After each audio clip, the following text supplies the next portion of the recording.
আজকে আমি যে ঘটনাটা বলবো সেটা হচ্ছে একটা স্বপ্নকে নিয়ে। আমার খুব ইন্টারেস্টিং লেগেছিল ঘটনাটা, কারণ আমি তখন সদ্য গ্র্যাজুয়েশন কমপ্লিট করেছি এবং MA চান্স পাওয়ার জন্য চেষ্টা করছি। এবং সেইবার ক্যালকাটা ইউনিভার্সিটিতে এত কম সিট ছিল যে বাংলাতে 4 জন নেওয়া হয়েছিল, এবং 4 জনের মধ্যে স্বাভাবিকভাবে আমি চান্স পাইনি। তো একজন ডাক্তারের সঙ্গে আমার আলাপ হয়, কারণ তখন আমি বহরমপুরে কম্পিউটার শিখতে যাচ্ছি, কম্পিউটার, তারপরে স্পোকেন ইংলিশ, বিভিন্ন রকম ক্লাসে ভর্তি হয়েছি। এবং আমি চেষ্টা করছি, আপ্রাণ চেষ্টা করছি একটা যে কোনো সোর্স দিয়েও যদি ভর্তি হতে পারি কলকাতায় থাকতে পারবো। কলকাতায় থাকতে পারলে আমার অনেক কিছু জীবনে কাজে দেবে, জীবনটা হয়তো অন্যরকম হয়ে যাবে। তখন ভাবতাম না, এটা সত্যি কথাই, শহরে অনেক সুযোগ সুবিধা আমাদের এই জায়গার থেকে অনেক বেশি, এখানে কোনো কাজের সুযোগ নেই সেই অর্থে। হ্যাঁ, এক্সট্রাঅর্ডিনারি হলে তাদের আলাদা ব্যাপার, যারা পড়াশোনা অসম্ভব ভালো, যারা অসম্ভব ভালো গান করে, আমি তো অসম্ভব কিছু না, আমি খুব অ্যাভারেজ। কাজে আমাকে একটা কাজ পেতে গেলে আমাকে ভালো জায়গায় ভালো সুযোগের অপেক্ষায় থাকতে হয়। তো সেই সময় আমি যখন বহরমপুরে যেতাম, এবং বেলডাঙার থেকে বহরমপুর অনেক শহর, এবং সেই ট্রেনে যাতায়াত করতে করতে আমার সঙ্গে আলাপ হয় একজন সাইকিয়াট্রিস্টের। যে সাইকিয়াট্রিস্টের গল্প আমি করি, যার কাছ থেকে আমি অনেকগুলো গল্প সংগ্রহ করেছি, সেই সাইকিয়াট্রিস্ট নয় কিন্তু, কারণ সেই সাইকিয়াট্রিস্ট আমার বন্ধু ছিল। কেন আমি বললাম ব্যাপারটা, আমি কারোর কমেন্টস দেখতে পাচ্ছি না, কারেন্ট এলে আমি কমেন্টস দেখতে পাবো, কারণ 8টা মোবাইল আমার কাছে নেই, মানে আছে কিন্তু সেটা ইন্টারনেট চলছে না। তো এই সাইকিয়াট্রিস্টটা আমার বন্ধু ছিল না। এই সাইকিয়াট্রিস্টটা আমাকে, ও একটা কি টেলিফিল্ম করছিল, আমাকে তখন মা শারদার চরিত্রে আমাকে উনি নেবে বলেছিল, কারণ ওর মনে হয়েছিল আমার মধ্যেও নাকি মা শারদা খুঁজে পেয়েছিলেন। এবং উনি নিজে ছিলেন কিন্তু মানে উনি মুসলিম ধর্ম অবলম্বনকারী ছিলেন, কিন্তু উনি রামকৃষ্ণদেব এবং শারদামার ভীষণ ভক্ত ছিলেন।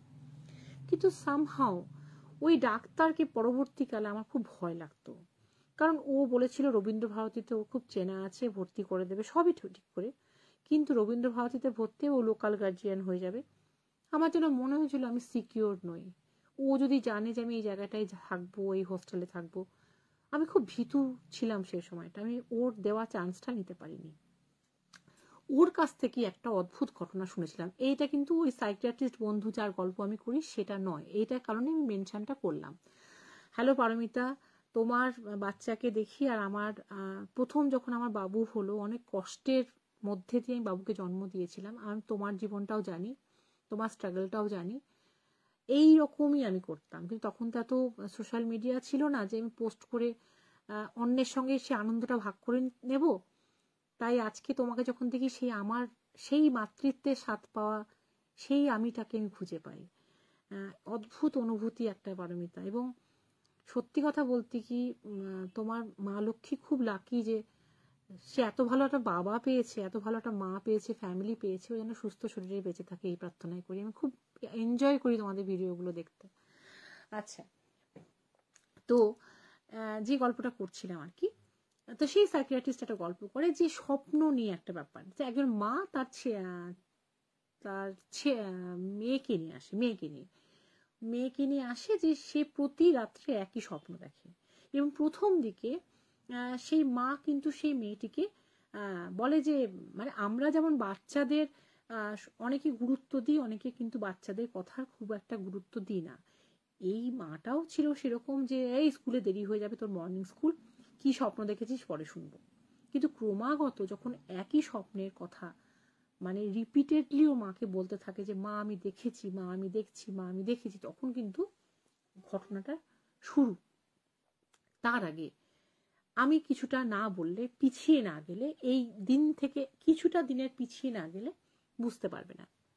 আমি ধরে নিলাম ওই ভদ্রমহিলার নাম জয়িতা একদম নিম্ন মধ্যবর্তী পরিবারে একজন মেয়ে, যে কিনা খুব মানে টিউশনি করে আর কি পড়াশোনা করেছে। তার চেহারা বেশ মানে সুন্দর দেখতে, যে খুব একটা রূপসী তা না, তবে প্রমিনেন্ট চেহারা, রান্না বান্না বাড়ির কাজ, যেহেতু খুব সাধারণ ঘরের মেয়ে, ছোট্টবেলা থেকে করে অভ্যস্ত, সেলাই হাতের কাজ আর কি। তারপরে গান, এগুলো সবই সে পারে। মোটামুটি একটা বাঙালি ঘরে মেয়েদের আমরা যেগুলো একটা গুণ হিসাবে ধরি, সেই গুণগুলো প্রত্যেকটাই তার মধ্যে বর্তমান। বিশেষ করে খুব ধৈর্যশীল, যেটা মেয়েদের সব থেকে বড় গুণ। মেয়ে কেন, প্রত্যেকটা মানুষেরই আমি মনে করি খুব ধৈর্যশীল হওয়া উচিত, কারণ কোনো সম্পর্কই তা নাহলে টিকতে পারে না। তো ধৈর্যশীল, এবং সেই তার সঙ্গে একটা বিয়ের সম্বন্ধ আসছে একটা বিশাল বড়লোক বাড়ির ছেলে। ছেলেটার সঙ্গে মেয়েটার বয়সের ডিফারেন্স 10 বছর ছিল। প্রথমে বয়সের ডিফারেন্সটা নিয়ে এদের মধ্যে একটু মানে আপত্তি ছিল, কিন্তু এই নামটা কি বললাম, জয়তী না জয়িতা কি বললাম, মানে নামটা তো আমার নিজের দেওয়া, আমি তো নামটা আজকে মনে করতে পারছি না, তো ধরে নাও জয়িতা। তো জয়িতার একটা কি নাম বলেছিলাম প্রথমে, কারণ আমার ঘটনাটা মনে আছে, নামটা মনে নেই। কারণ এক্ষেত্রে নাম বললেও কোনো ব্যাপার ছিল না, কারণ সেই মহিলা তো আর আমাকে চিনছে না। তো জয়িতার অনিচ্ছা, মানে তার মতামতের কোনো ধারই ধারে না, কারণ জয়িতার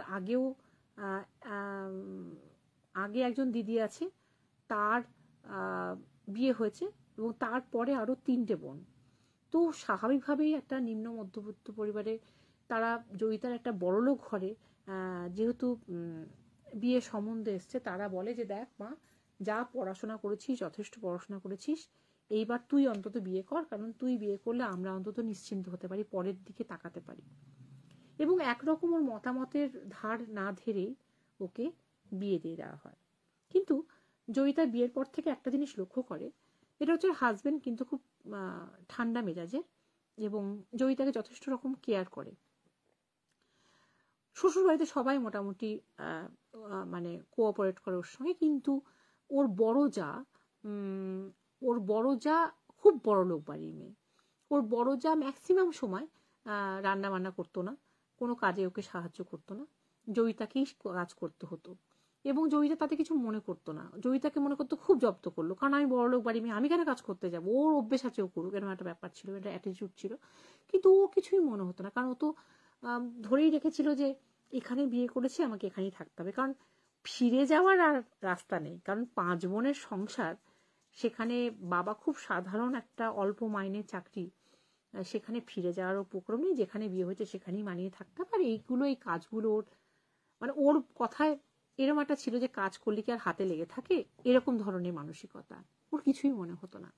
শুধু মাঝখানে একটু অবাক লাগতো যে শাশুড়ি আর ওর যা একটা কিছু কথা বলে, যে কথাগুলো ওর সামনে আলোচনা হয় না। ওর ননদ কিন্তু খুব ভালোবাসতো, কিন্তু ননদের সামনে সে আলোচনাগুলো হয় না। তো যাই হোক, ওর হাজবেন্ড ওকে যথেষ্ট সময় দিত, শান্ত, কিন্তু কোথাও একটা ওর হাজবেন্ডের মধ্যে একটা টেনশনও লক্ষ্য করতো, বিয়ের পর থেকে অন্যমনস্কতা লক্ষ্য করতো, কিছু একটা চাপা ধরন।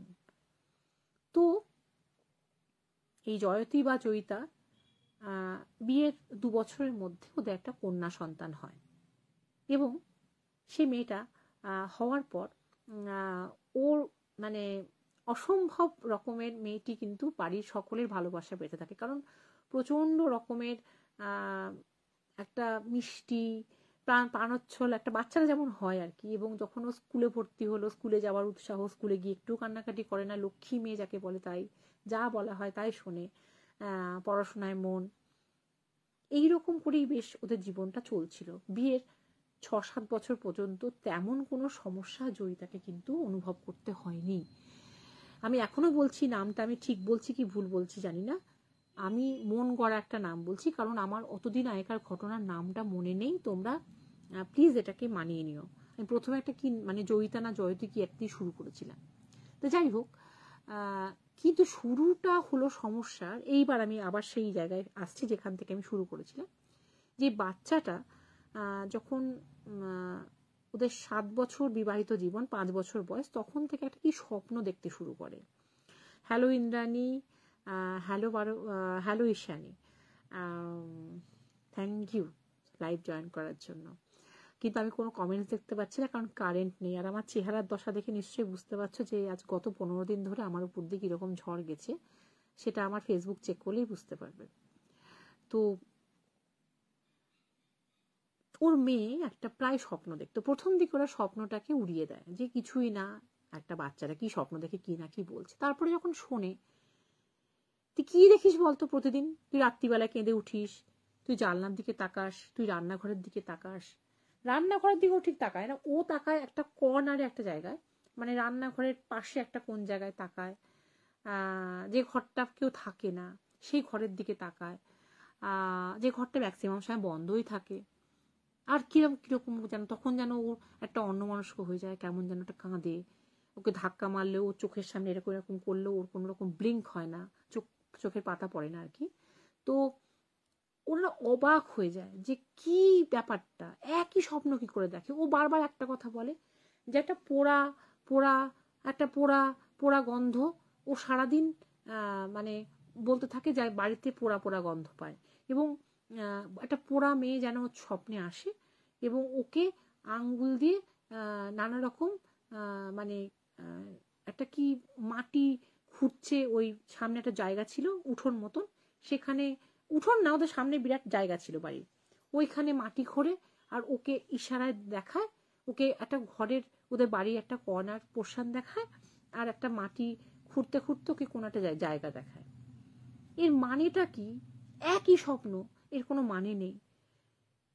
এবং মিনিংলেস স্বপ্ন মানুষ যে দিনের পর দিন দেখতে পারে, মানে এমনও হয়েছে যে হয়তো 2 দিন হয়েছে, 3 দিনের দিন আবার দেখেছে, 3 দিন হয়েছে 4 দিনের দিন আবার দেখেছে, আবার 3 দিন গ্যাপ গেছে, আবার 5 দিনের দিন দেখেছে।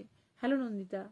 তো এরকম করতে করতে ওর মা তখন না অস্থির হয়ে যায় এবং শাশুড়ি ব্যাপারটা জানে, কারণ রাত্রিবেলায় চিৎকার করে ওঠে এবং বলে যে মা ওই স্বপ্ন, ওই মেয়েটা। তখন বললাম না, ওর মানে ওর চোখের পাতা পড়ে না, ওর পুরো চোখের পাতা পড়ে না, চোখের সামনে এমনি এমনি করলে ও সেই স্থির হয়ে জানলার দিকে তাকিয়ে থাকে, না হলে সেই সেটা কিন্তু আর আমি পাই না। সেই স্বাদটা প্রচন্ড একটা মানে কেউ যেন মনে হয় লাইফটাকে বাঁধা দিচ্ছে। যাই হোক পারমিতা, তুমি জয়েন করেছো যখন, বাকিরাও যেন জয়েন করে, কারণ এইরকম প্রবলেম কিন্তু আমি লাইভ করলেই হয়, যেন মাঝখানে আমি অনেকদিন লাইভ করতে চাইনি, এই লাইভ করলেই প্রবলেম হয়। যাই হোক, সেই মেয়েটির, যে মেয়েটার কথা বলছিলাম জয়িতা, তো ওর মেয়েটি ওই রকম অদ্ভুত স্বপ্ন দেখে এবং দেখে একটা পোড়া মেয়ে ওকে ইশারায় ডাকছে এবং কি একটা বোঝানোর চেষ্টা করছে। তো ও কিন্তু ক্রমাগত ডাক্তারকেও বলে এবং এটা ডাক্তারের কাছে নিয়ে যায়। ডাক্তার কিন্তু কোনো কারণ খুঁজে পায় না, কারণ ওকে অনেক রকম ওদের কেস হিস্ট্রি জিজ্ঞেস করা হয় যে কোনো রকম পোড়া রুগী দেখেছে কিনা, ওদের বাড়িতে কোনো ঘটনা এরকম আলোচনা হয়েছে কিনা, কিন্তু ওরা কিন্তু বলতে পারে না। এবং কিছু ওকে মানে কাউন্সেলিং করা হয়, একটা কাউন্সেলিং করে ছেড়ে দেওয়া হয়, বলে যে এটাই মানে সাইকোথেরাপিস্টই এক্ষেত্রে ভালো, কারণ সাইকিয়াট্রিক ড্রাগগুলো কিন্তু বাচ্চাদের ক্ষেত্রে খুব একটা মানে খাওয়া উচিত না, যদি খুব প্রয়োজন না হয়। সেটা পারমিতা ভালো বুঝবে, কারণ পারমিতা এই লাইনে বহুদিন ছিল। পারমিতা জানে যে এইসব সাইকিয়াট্রিক, হ্যালো সোনালদি, যা এরকম লাইভ করতে গেলেই শুধু বাধা পড়ে।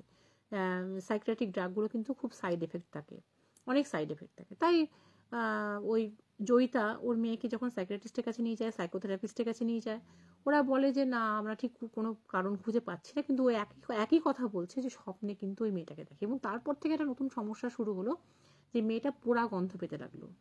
মেয়েটা যে এতদিন ধরে পেট ভরে খেত, লেখাপড়ায় প্রচণ্ড মেধাবী আর কি, ওকে পড়তে বসতে বলতে হয় না, সব কিছুতে খুব লক্ষ্মী মেয়ে, সে কিছুতেই খায় না, শুধু বলে পোড়া পোড়া, ধোঁয়া, পোড়া গন্ধ। খেতে গিয়ে উঠে পড়ে। মানে একটা মায়ের পক্ষে যে কি অশান্তিকর যদি তার বাচ্চা না খায়, তো সেটা খুবই অসুবিধা। এবং অনেক হওয়ার পর তখন একদিন ওর হাজবেন্ড হঠাৎ করে বলে যে, যখন ও খুব কাঁদছে জয়িতা, তখন ওর হাজবেন্ড ওকে একদিন বলে যে তুমি এত ব্যস্ত হয়ে না, তুমি বাপের বাড়ি থেকে কিছুদিন থাকো, ওকে জায়গা পরিবর্তন করো, দেখো ভালো হয়ে যাবে।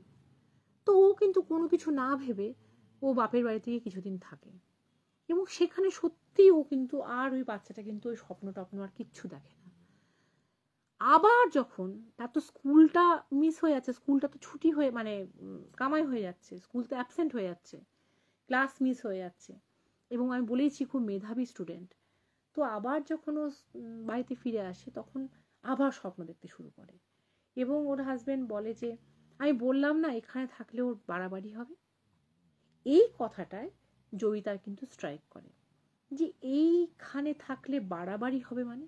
তখন জয়িতা হঠাৎ করে ওর বরকে মানে একদম চার্জ করে যে তুমি কিছু জানো তাহলে, এই স্বপ্নের সঙ্গে কোনো রিলেটেড ব্যাপার এটা না, এই ফ্যামিলিতে কিছু একটা আছে যার থেকে তুমি জানো কিছু, এবং তুমি যেটাকে হাইড করে যাচ্ছ, এবং তুমি হাইড করছো বলে আমার মেয়েটা সুস্থ হতে পারছে। তুমি কেন বুঝতে পারছো না? ও দিনের পর দিন খাচ্ছে না, ওর ক্ষতি হচ্ছে, ওর ক্ষতির থেকে তো আর কিছু ক্ষতি হতে পারে না। তুমি আমাকে সব কিছু খুলে বলো। এবং তোমার মা এবং বড় যা কি একটা যেন কথা বলে, আমি বুঝতে পারি না।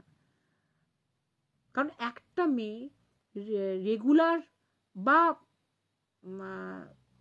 থ্রাইস ইন এ উইক সে স্বপ্ন দেখছে যে একটা পোড়া মেয়ে তাকে জানলা দিয়ে ডাকছে, এবং সে একটা বাগানের দিকে তাকাচ্ছে এবং সেখানে গিয়ে সে মাটি খুঁড়ছে, আবার একটা ঘরের দিকে দেখাচ্ছে।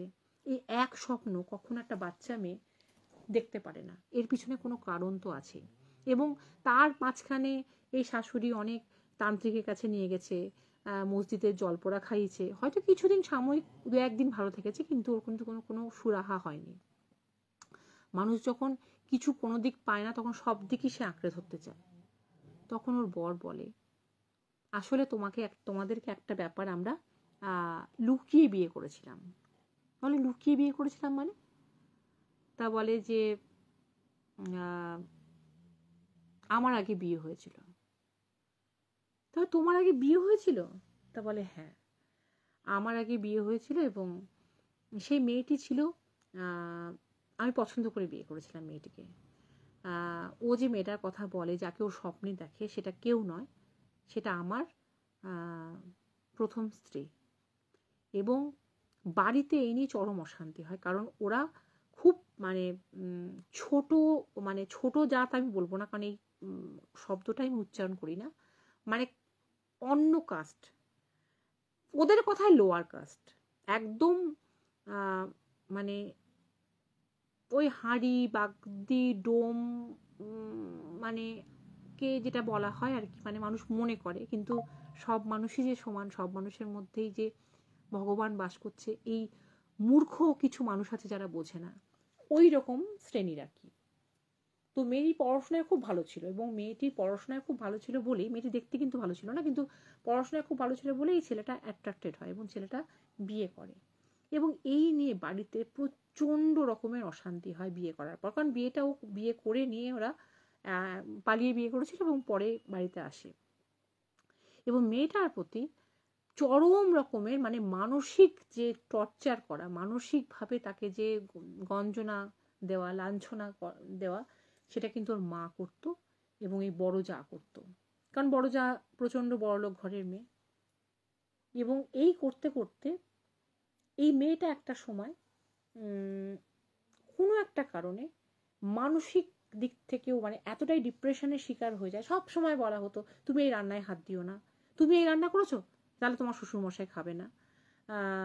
তারপরে কোনো জিনিস একটা ব্রাইট কালার পড়েছে, বললাম না দেখতে ভালো ছিল না, সবাই ওকে মানে ওই বড় যা মুখ টিপে হেসে চলে যেত, বলতো তোমাকে সব রং মানাবে না, দোকানে শাড়ি কিনতে গেলে একদম প্লেন সাদা মাটা শাড়ি, তোমাকে তো আবার ভেবে চিনতে দিতে হয়। মানে এই যে ছোট ছোট কথাগুলো তাকে এতটাই সব সময় ওর পরিবার নিয়ে, ওর অবস্থান নিয়ে, ওর সব সময়, এবং ছেলেটা ম্যাক্সিমাম সময় বাড়ি থাকতো না, কাজের তাগিদে বাইরে থাকতে হতো, ছেলেটা কিন্তু ওকে খুব ভালোবাসতো।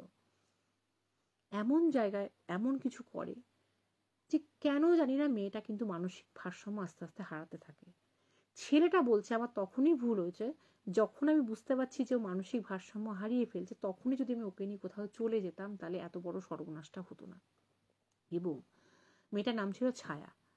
এবং মেয়েটা কোনো একদিন কোনো এক সময় তখনও দেখতো যে মেয়েটা বিশাল চুল, ও স্বপ্নে কিন্তু দেখতো মেয়েটার বড় চুল, বিশাল চুল খুলে বসে থাকতো, অনেক সময় ওই বাগানে গিয়ে চুপচাপ বসে থাকতো, তারপরে গাছের সঙ্গে কথা বলতো। মানে মানুষ একাকিত্ব বোধ করলে না, মানুষ এটা হয় দেয়ালের সঙ্গে কথা বলে, গাছের সঙ্গে কথা বলে, এটা কিন্তু হয়, প্রচণ্ড ডিপ্রেশন থেকে হয়। এবং এই মাটি খোঁড়া যেটা ও দেখতো সেটা কিন্তু শেষের দিকেও মাটি এরকম করে মাটি এমনি করে খুঁড়তো। যদি বলতো এই ছায়া তুমি কি করছো? তখন বলতো ও হ্যাঁ তাই তো, হ্যাঁ হ্যাঁ এরকম করতো। মানে ওর মাথার কোনো ঠিক ছিল না, এবং সেটা নিয়ে ওর মা এবং ওই বড় যা কোনো রকম বিচলিত ছিল না, বরঞ্চ বলতো পাগল ছাগলকে ধরে এনেছে, একেই তো নিচু জাতের, যেমন রূপ তেমনি তো হবে, যেমন পরিবার তেমনি তো হবে, মানে তাকে, আরে মাটি খোঁড়াই তো ওদের কাজ, ওরা কি আর সোনা খুঁড়বে? ওরা কি আর সোনা চিনবে? ওরা তো মাটি খুঁড়বে, কাদাই খুঁড়বে, ওরা তো ওই রকম পরিবেশে মানুষ হচ্ছে, এইরকম মাটির ঘরে মানুষ হয়েছে, মাটি খুঁড়বে না তো কি করবে? এইসব মানে সব সময় টানা দেওয়া। একদিন মেয়েটা কি একটা কারণে ওর খুব খিদে পেয়েছে, ওকে কেউ খেতে দেয়নি, এবং ছেলেটাও একটা কি কাজে দুদিন বাইরে ছিল। ছেলেটা বাড়িতে এসছে যখন, তখন দেখেছে যে ও ঠিকঠাক আছে, মানে ও বলেছে যে তুমি কেমন আছো? বলছে ঠিক আছি। তো তোমার চেহারা এরকম অবস্থা কেন? বলছে আমাকে কেউ খেতে ডাকেনি, আমার না খুব খিদে পেয়েছে। তখন ছেলেটা বলছে ঠিক আছে, তুমি তুমি তুমি খেতে ডাকিনি মানে? তো ছেলেটা বলে তুমি তুমি কি খাও, আমি স্নানটা করে আসি, বাইরে থেকে এসছি। ও স্নান করছে, মানে ও পুকুরে স্নান করতে গেছে, গ্রামে যেটা হয় আর কি, পুকুরে চান করতে গেছে। আর ওই অবস্থায় ও গ্যাস অন করতে গিয়ে ও, কেউ বদমাইশি করেছিল কিনা সেটা কেউ বলতে পারবে না, হ্যালো পিয়ালি, গ্যাসের মানে হঠাৎ করে দাউ দাউ করে আগুন জ্বলে ও মরে যায়, মানে গায়ে আগুন লেগে যায়। এবং ছেলেটা যখন স্নান করে আসতে, ধোঁয়া ধোঁয়া সেই পোড়া গন্ধ যেটা ওর বাচ্চা মেয়েটা পায়, এবং ওর মা এবং যা বাইরে এসে বাঁচাও বাঁচাও করে চিৎকার করছে। কিন্তু ওদের কথায় যে ও গ্যাসটা অন করে অনেকক্ষণ ধরে দাঁড়িয়েছিল, হয়তো পরে লাইটারটা দিয়েছে তাই জন্যই দাউ করে আগুন জ্বলেছে, এবং ওর অনেকটা অংশ মানে 85% বার্ন হয়ে গেছিল, এবং এই অবস্থায় ওকে হসপিটালে নিয়ে যায় এবং কয়েকদিনের মধ্যেই মারা যায়। অতৃপ্ত বাসনা নিয়ে একটা উজ্জ্বল বলবো মেয়েটাকে, কারণ পড়াশোনায় খুবই ভালো, শুধুমাত্র সে মুখার্জি ব্যানার্জি চ্যাটার্জি নয় বলে, সে ব্রাহ্মণ ঘর নয় বলে, সে একটা খুব মানে সমাজের পিছিয়ে পড়া শ্রেণী থেকে আসা মেয়ে বলে, এবং দেখতে খারাপ বলে, গরিব ঘরের বলে তাকে শ্বশুরবাড়িতে এমনই নির্যাতনের শিকার হতে হয়। হয়তো সত্যি কেউ তার গায়ে আগুন লাগায়নি, সে হয়তো সত্যিই অন্যমনস্ক হয়ে গ্যাস অন করতে গিয়ে অনেকক্ষণ ধরে গ্যাসটা সুইচটা অন করে তারপরে হয়তো আগুন লেগে গেছে। কারণ দেখবে যে যখন আমাদের কোনো লাইটার চট করে অন মানে গ্যাস অন হচ্ছে না, আমার এটা অনেকবার হয়েছে, দপ করে আগুনটা একদম পেটের কাছ পর্যন্ত চলে আসে, সেটা কিন্তু হয়, আমরা এই ভুলটা করি। তো তাতেই হয়তো আগুন লেগে গেছে, কিন্তু কেউ ওকে বাঁচানোরও চেষ্টা করেনি, এবং তার আগে বিগত 2 দিন ওকে কেউ খেতেও ডাকেনি, হয়তো ওকে কেউ পাত্তাই দেয়নি। সেই মেয়েটা গল্পটা ওরা পুরোপুরি চেপে যায়, এবং যার জন্য এই ক্ষেত্রে এই এই ছেলেটার এই মেয়েটার সঙ্গে বিয়ে দেয়। কারণ এই মেয়েটাও ছিল গরিব ঘরের, এরা 5 বোনের সংসার, পাড়ার লোক এদের যদি কানে বিষও ভরে তাও মেয়েটার বাড়ি ফিরে যাওয়ার উপায় নেই, তখন যা পাবো তাই মানিয়ে নেবো এরকম মনে করে বিয়ে দেয়। কিন্তু কোনো কারণে এই মেয়েটার গর্ভে যে সন্তান আসে, যে বাচ্চাটা আসে, সেই বাচ্চাটাকে ওই যে অতৃপ্ত আত্মা, সে ওকে হয়তো ওর যে একটা যন্ত্রণা ব্যথা কিছু একটা জানাতে চাইছিল, এবং যার জন্য মেয়েটা রিপিটেডলি স্বপ্নটা দেখতো বাচ্চাটা, যে একটা মেয়ে জানলার ধারে দাঁড়িয়ে আছে। কারণ ওই ওই যে জানলা দিয়ে যে জমিটা দেখা যেত, ওইখানে বসেই ও সেই গাছের সঙ্গে কথা বলতো, শেষ দিকে মাটি খুঁড়তো, বললাম না অন্যমনস্ক হয়ে করতো। এবং যে ঘরটা দেখাতো ওই ওই মেয়েটাকে, বাচ্চাটাকে যে ঘরটা দেখাতো, ওই গোটা গায়ে পুড়ে গেছে, লম্বা লম্বা চুল, একটা মেয়ে রোগা মতন, ওই ঘরটাতেই আগে রান্না হতো, এবং ওই ঘরটাতেও মারা গেছিল, এবং গোটা ঘর তখনও পোড়া দাগ ছিল, এবং ওই ঘরটা ভয়ে কেউ ঢোকে না, এবং ঘরটা তালা বন্ধ, এবং বিয়ের পর থেকেই দেখেছে ঘরটা খোলা হয় না, যত আজে বাজে ভাঙা চেয়ার টেবিল স্তূপ করে রাখা, এবং পোড়া পোড়া পোড়া পোড়া ঘর, এটা নিয়ে ওদের মনে কিন্তু কোনো কোশ্চেন আছে, কিন্তু দরজাটা খোলাই হয় না। যদিও বা কোনো সময় ফাঁক দিয়ে দেখা গেছে ঘরটা অন্ধকার অন্ধকার, আসলে ওই ঘরটাতেই মারা গেছিল। এবং এটা শোনার পর সত্যি কথা বলতে কি যখন শুনছে জয়িতা, তখন জয়িতা বলল যে এই যে তোমার মার কিন্তু আজও শিক্ষা হয়নি, আজও আমি একটা সাধারণ ঘরের মেয়ে বলে তোমার যা তোমার বৌদি এবং তোমার মা কিন্তু আজও আমাকে চরমভাবে টিজ করে, এবং তোমার বৌদি বিশেষ করে কিন্তু আমি গায়ে মাখি না, কারণ সে একই পরিস্থিতি তোমার আগের বউয়ের মতন। কারণ আমারও বাবা আমারও 5 বোনের সংসার, আমার তো ফিরে যাওয়ার উপায় নেই, আমি মানিয়ে নেব, এটাই আমি শিখেছি ছোটোবেলা থেকে। কারণ আমাদের সেই অবস্থাও নয় যে আমরা ফিরে যাব, তাই আমি সব কিছু মানিয়ে নিই। কিন্তু হয়তো আমার উপর যে অত্যাচারটা হচ্ছে সেটা হয়তো সহ্যের মধ্যে, হয়তো সেই মেয়েটার উপর যে অত্যাচারটা হয়েছিল তোমার আগের স্ত্রী, সেটা তো সহ্যের বাইরে, তাই সে মানসিক ভারসাম্য হারিয়ে ফেলেছিল।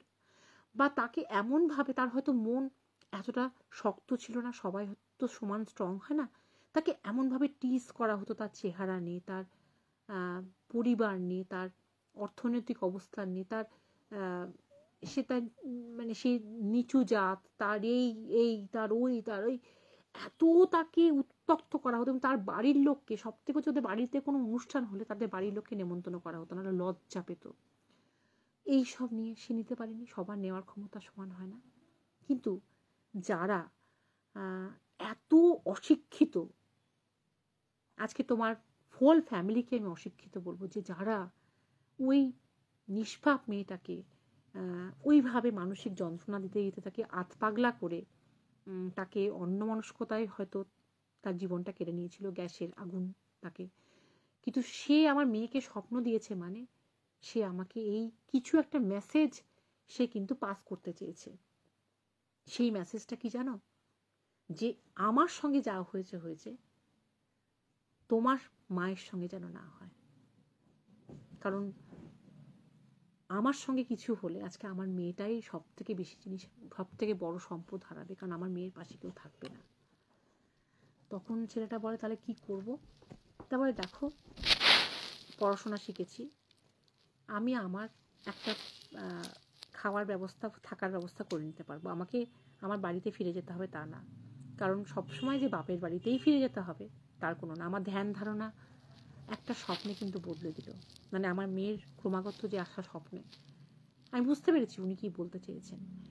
তো আমি এখান থেকে চলে যাব, তুমি যদি চাও আমার সঙ্গে যেতে পারো, তুমি যদি না চাও তুমি তাহলে থাকতে পারো। পরবর্তীকালে ওরা ডাক্তারকে জানিয়েছিল যে স্বপ্নটা আর মেয়েটা কখনো দেখেনি। আসলে এই কারণেই কেসটা আমি বললাম অদ্ভুত লেগেছিল, যে একটা বাচ্চা মেয়ে, সে রোজ প্রায় স্বপ্ন দেখতো যে একটা পোড়া দেহ, লম্বা লম্বা চুল, তাকে জানলা দিয়ে একটা উঠোনের দিক, একটা জমির দিক দেখাচ্ছে, যেখানে সে হঠাৎ করে গিয়ে আবার ছুটে গিয়ে মাটি খুঁড়ছে, আর তার গোটা শরীর দিয়ে ধোঁয়া বেরোচ্ছে, একটা পোড়া চেহারা, এবং এই একই স্বপ্ন। এবং একটা অন্য কোনো রান্নাঘরের পাশে একটা ঘর দেখাচ্ছে, মানে যে ঘরটায় সে পুড়ে মরেছিল, যেটা ওই বাচ্চাটা জানার কথাই না। এবং পরের দিকে যেটা বাচ্চাটার হয়েছিল, সব জিনিসে পোড়া গন্ধ পেত, এবং সবসময় বলতো ধোঁয়া ধোঁয়া ধোঁয়া ধোঁয়া, পোড়া পোড়া, খাবো না, এই খাবারটা পোড়াও। আসলে ওই ব্যাপারটা, ওই আত্মাটা ওর ক্ষতি করতে চায়নি, বাচ্চাটার স্বপ্নের মধ্যে দিয়ে ওর মার কাছে মেসেজটা ট্রান্সফার করতে চেয়েছিল, যে আমি যেরকম পরিবার থেকে এসেছি তুমি হয়তো তার থেকে একটু বেটার কন্ডিশন তোমার পরিবারের, কিন্তু একদিন তোমারও না এই পরিণতি হয়। এই সাবধান, এই সতর্ক বার্তা কোথাও কি মেয়েটার হৃদয়কে ছুঁয়ে যায়, এবং এত ঘৃণাবোধ হয় যে আমরা মেয়ে, আমরা মানিয়ে নেব, আমরা 5 বোনের সংসার, শাশুড়ি বা যা যতই করুক না কেন ইগনোর করব, তাদের সেবা করব, তাদেরকে ভালোবাসা, তার মন জয় করব, এই সব ইচ্ছেগুলো সমস্ত কিছুকে সে একদম মানে পিছিয়ে রেখে, সে সমস্ত কিছুকে একদম ইগনোর করে তার 1 মাসের মধ্যেই, 1 মাসের মধ্যেও না, 15 দিনের মধ্যেই সে বাড়ি ছাড়ে, এবং তার বড় তাকে নিয়ে চলে যায়। কারণ তার বর বলে তার মাকে যে দ্বিতীয় আর ছায়া যেন না হয়, মানে আমার প্রথম বউয়ের সঙ্গে তোমরা যা করেছো, এবং সেই ঘটনাটার যেন রিপিটেশন না হয়, এবং ডাক্তারকেও জানিয়ে দেয়। তারপর থেকে কিন্তু মেয়েটা কখনো সে স্বপ্ন দেখেনি। এটাই ছিল আজকে আমার প্রথম গল্প। কারণ সবসময় আমরা গল্প করি ভূত ভয় দেখাচ্ছে, ভূত এই করছে, ভূত ওই করছে, কিন্তু জানো তো সব থেকে বড় কথা হচ্ছে যে এবার এবার আমি দেখতে পাচ্ছি কমেন্টসগুলো।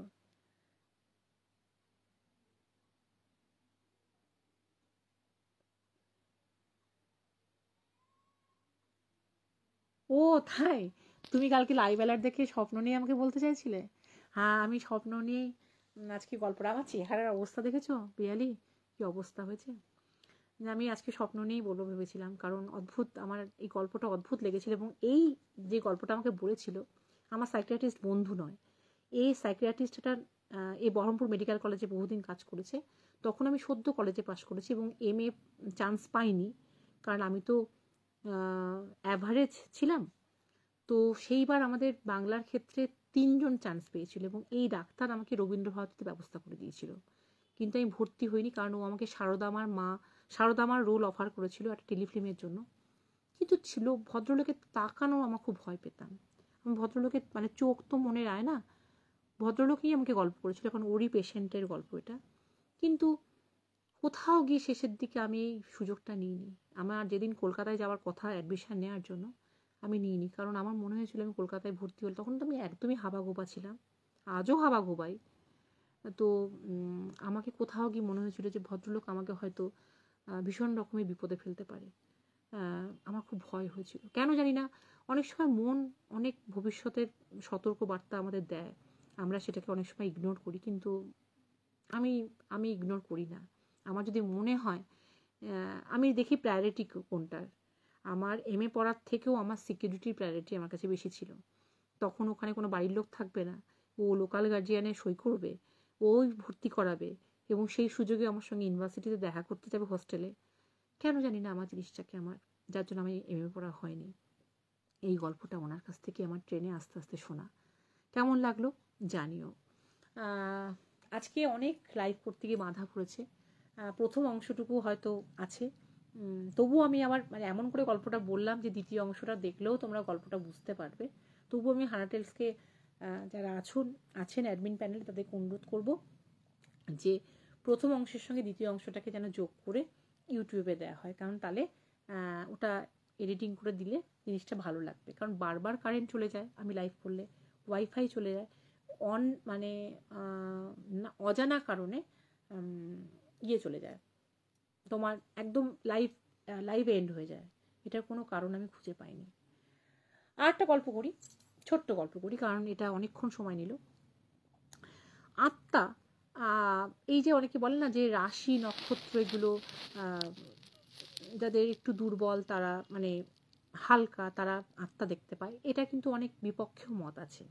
আসলে আমরা কেউই জানি না, আসলে সবাই সবাই সব কিছু নিতে পারে না, সবাই সব কিছুকে ফিল করতে পারে না।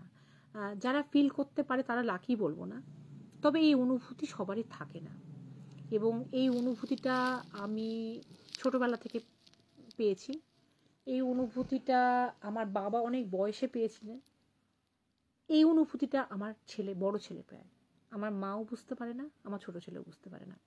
আমার বড় ছেলেটা ঘটনা বলতো যে সেদিন বলছিল যে মা, সেদিন যেদিন আত্মা, সাধারণত যেদিন মানুষ কিছু অ্যাবনর্মাল কিছু দেখে, সেদিন কিন্তু তার শরীর কিন্তু তার আগে থেকে তার একটা মানে খবর দেয় যে তোমার সঙ্গে কিছু একটা হতে চলেছে। কারণ যারা আমরা আত্মা ফিল করি তারা কিন্তু বুঝতে পারি।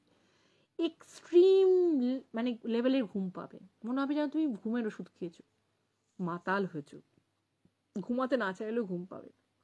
এবং সেইভাবেই সেদিন ছেলে আমার শুয়ে পড়ছে, কিন্তু শুয়ে পড়তে চাইছিল না, কারণ বিকেলবেলায় যখন ও বাইক চালিয়ে আসছিল তখন ওর বারবার মনে হয়েছে ওর পিঠের কাছে কেউ একটা হাত রাখছে, অথচ ওর পিছনের সিটে কেউই ছিল না, ও স্কুটি চালিয়ে আসছিল।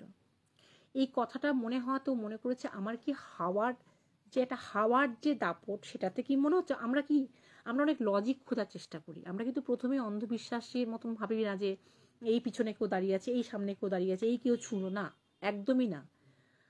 ও অনেকবার ভেবেছে যে কেউ কি মানে এটা কি হাওয়ার দাপটে আমার কি প্রেশারটা লাগছে গায়ে, মনে হচ্ছে স্পর্শ না, ঠিক পিছনে বসে কেউ গায়ে হাত দিলে যেমন লাগে সেরকম।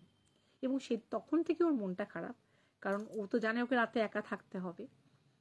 তো ভয় পেলে ও সাধারণত আমাকে ফোন করে, না হলে প্রথমে ফোন করে ভাইকে, ভাই ফোন না ধরলে আমাকে করে, বলে ফোনটা অন রাখো, মানে এইটাতেই ও শান্তি পায়।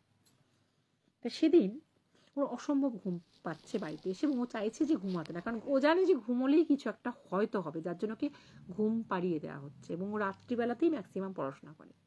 ও বলছে মা বারান্দার ওর যেহেতু 1 বেডরুম ফ্ল্যাট, ওর ঘরটার সামনে একটা বারান্দা আছে, এবং পুরো একদম মানে কি বলবো, পিয়ালি দেখেছে একদম ফ্লোর পর্যন্ত ওই কাঁচ দেওয়া, লম্বা কাঁচ।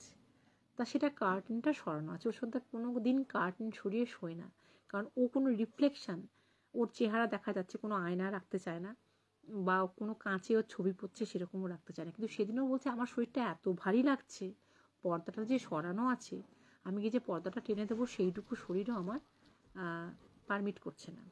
আমি দেখতে পাচ্ছি নিজেকে, আমার অস্বস্তি হচ্ছে, আমি মনে হচ্ছে কিছু একটা দেখবো যেটা একদমই আনন্যাচারাল, কিন্তু আমার দেখতে পেয়েও আমি কিছু করতে পারছি না।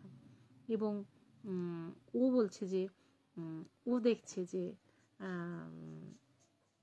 ওর না গালের এই যে স্কিনটা, বলছে মাঝে মনে হচ্ছে একটা কেমন কুচিমুচি হয়ে গেল, তারপরে বলছে কেমন যেন এরকম উঠে উঠে আসছে, মানে একটা বা একটা স্কিনের যেন প্রলে পরপুর বসছে, চেঞ্জ হচ্ছে, এই হচ্ছে ওই। তখন আমার একটা অদ্ভুত ধরনের ভয়ের বদলে অদ্ভুত ধরনের একটা মজা লাগতে শুরু করেছে, যে এটা কি, মানে আমার চেহারাটাই পুরো মনে হচ্ছে এটা অন্য, যেন অর্ধেকটা আমার মুখ আর অর্ধেকটা যেন অন্য কারোর মুখ বসানো হচ্ছে, মানে চেহারাটা আবার চেঞ্জ হয়ে যাচ্ছে যার জন্য। তো হ্যালো নীলাঞ্জন, মানে আমি যে কি অবস্থায় 15টা দিন ছিলাম তার রিফ্লেকশন আমার গোটা চেহারা দেখলেই বুঝতে পারবেন যে আমি কি বিভৎস কষ্টতে আর কি ছিলাম। আজকে একটু ভালো আছি, আজকে ভালো আছি প্রথম, তাই আজকে লাইভটা করলাম, কারণ লাইভটা বাকি ছিল। তো ও বলছে একটার পর একটা চেহারা যেন আমার মানে চেঞ্জ হচ্ছে, মানে মনে হচ্ছে যে একটা অর্ধেকটা ফেস যেন আমার চেঞ্জ হচ্ছে, আর অর্ধেক করে অন্য ফেস বসছে। বলছে আমিও না এই খেলাটা এনজয় করতে শুরু করলাম, আমি যেন ওই তাকিয়ে থাকলাম, তখন আর ঘুমাচ্ছে না, কিন্তু তখন আমি তাকিয়ে আছি। হঠাৎ করে ওর খেয়াল হয়েছে, আরে আমি কি করছি, কেন করছি, তখনও উঠে বসেছে, তখন আমাকে ফোন করেছে যে মা তুমি এরকম, আমি খুব ভয় পাচ্ছি, আমি রাত্রিবেলা এখন আর কারণটা বলবো না, কারণ বললে ওর ধারণা সেটা নিয়ে আলোচনা করলে, এবং এটা অনেকেই বলে মানুষ সাধারণত ভয় পেলে যদি সেটা নিয়ে আলোচনা করে তাহলে সেটা নাকি আরো দ্বিগুণ হয়ে যায়, এটাও খুব বিশ্বাস করে। তো ও পরের দিন আমাকে এই কথাটা বলে, এবং আমার কাছে খুব অবাক লেগেছিল, কারণ প্রথম যখন ফ্ল্যাটটা আমরা কিনেছিলাম, তো অনেকে আসলে যারা এইগুলো অনুভব করতে পারে না, আমি যেমন প্রথম যখন অনুভব করতাম তখন আমি মনে করতাম আমি হোটেলটাই উঠেছি, হোটেলটা হন্টেড, এই বাড়িটাই উঠেছি, এই বাড়িটা ভাড়া নিয়েছি, বাড়িটা হন্টেড, কিছুই না, আমাদের গোটা শরীরটাই হন্টেড। আমরা যেখানেই যাব সেখানেই আমরা যখন ফিল করব, এই অ্যাক্টিভিটিস আমরা সব জায়গায় ফিল করবো, সেটা যেখানেই হোক না কেন। তো একমাত্র বোধহয় মন্দির ছাড়া, কারণ মন্দিরের মধ্যে খুব পজিটিভ এনার্জি থাকে, কিন্তু মন্দিরের বাইরে কিন্তু তা থাকে না, মন্দিরের বাইরে কিন্তু সম্পূর্ণ উল্টো থাকে। কিন্তু মন্দিরের পজিটিভ ভাইবস আমরা যেহেতু নিয়ে বেরোই, সেহেতু আমাদের সেই সময় আমাদের পজিটিভ ভাইবসের সঙ্গে নেগেটিভ ভাইবস, আমি নেগেটিভ পজিটিভ এই অর্থে বলি না, তবুও বলছি বোঝানোর জন্য, লড়াইটা করে, তো তাতে আমাদের পজিটিভ ভাইবসে জিতে যায়, তাই আমরা বাইরে এসেও ফিল করি না। কিন্তু সব থেকে মন্দিরের ভিতরে যেমন পজিটিভ ভাইবস থাকে, মন্দিরে কিন্তু বাইরে নাকি সব থেকে নেগেটিভ ভাইবস থাকে, এটা বলে আর কি অনেকে।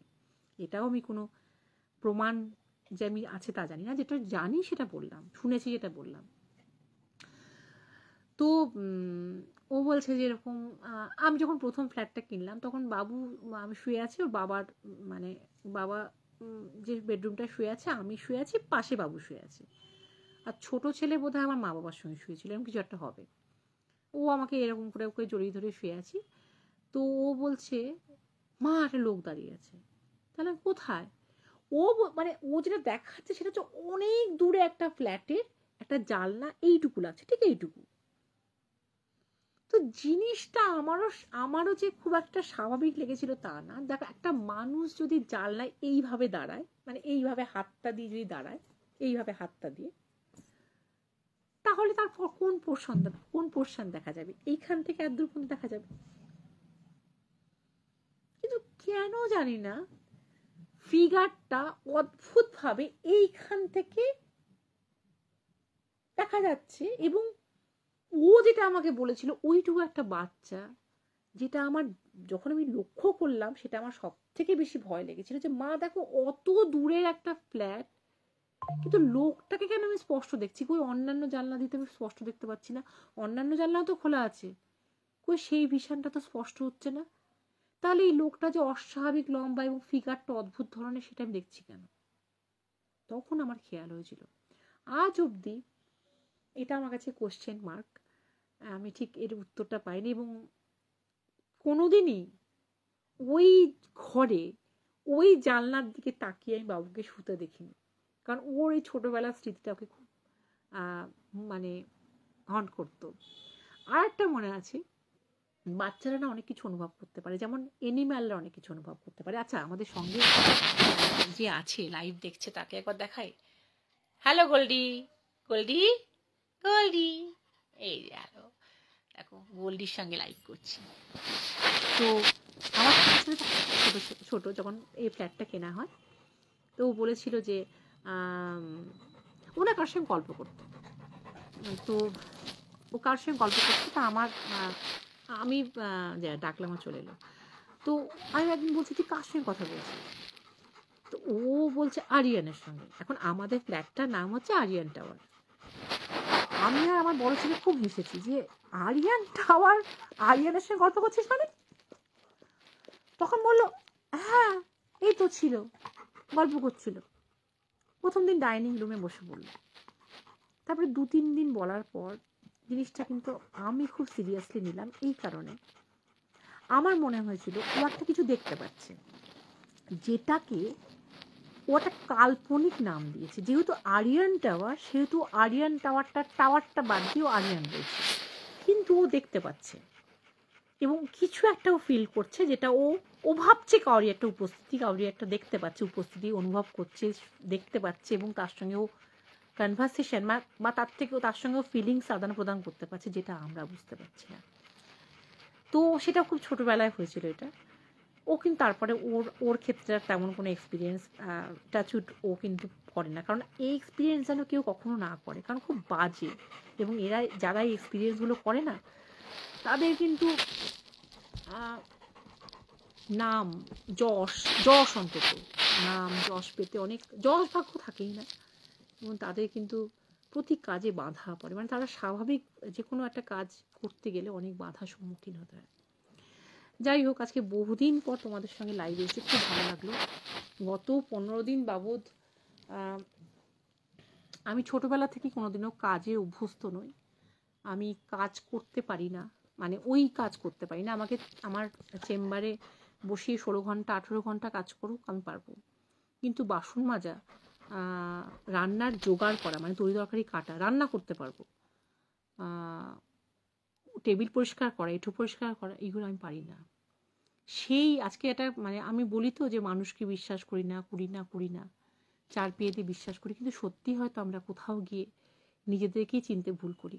তাই এত বড় বড় ভুল আমরা করে ফেলি, যে আমাদের যে কাজ করতো, যেহেতু আমার মা বেডরিডেন, তাকে ধরে ধরে আবার টয়লেটে নিয়ে যাওয়া, বাথরুমে নিয়ে যাওয়া, এই যে কি ডিফিকাল্ট জব, তার মধ্যে ময়দা করতে পারি না। মা মানে এই কদিন মুড়ি এবং না খেয়ে খেয়ে একদম মা শেষই হয়ে যাচ্ছিল, মানে মা ভয়ে জল খেত না, কি না বাথরুমে যেতে গেলে আমার উপর নির্ভর করতে হবে, এবং যেন আমাকে ডিস্টার্ব করতে না হয়।